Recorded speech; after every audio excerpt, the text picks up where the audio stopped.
ঢাকা বিশ্ববিদ্যালয়ের উপাচার্য অধ্যাপক ডক্টর এএসএম মাকসুদ কামাল পদত্যাগ করেছেন। শনিবার শিক্ষা মন্ত্রণালয়ে পদত্যাগপত্র জমা দিয়েছেন তিনি। এছাড়াও ৭টি হলের প্রভোস্ট পদত্যাগপত্র জমা দিয়েছেন। নির্ভরযোগ্য একটি সূত্র জানিয়েছে, সার্বিক পরিস্থিতি বিবেচনায় শনিবার শিক্ষা মন্ত্রণালয়ে এই পদত্যাগপত্র জমা দেন ভিসি। এর আগে গত বছরের ৪ নভেম্বর ২৯তম ভাইস চ্যান্সেলর হিসেবে অধ্যাপক ডক্টর মোহাম্মদ আখতারুজ্জামানের স্থলাভিষিক্ত হন অধ্যাপক ডক্টর এএসএম মাকসুদ কামাল।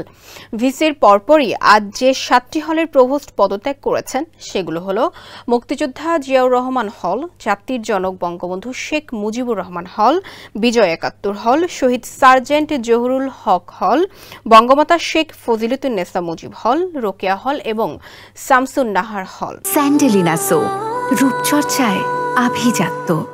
এর আগে শুক্রবার ঢাকা বিশ্ববিদ্যালয় উপাচার্যের পাশাপাশি উপাচার্য, প্রক্টর, সহকারী প্রক্টর, কোষাধ্যক্ষ, প্রভোস্ট সহ সব সিনেট এবং সিন্ডিকেট সদস্যদের পদত্যাগ সহ ২ দফা দাবিতে বিক্ষোভ সমাবেশ করেন বিশ্ববিদ্যালয়ের শিক্ষার্থীরা।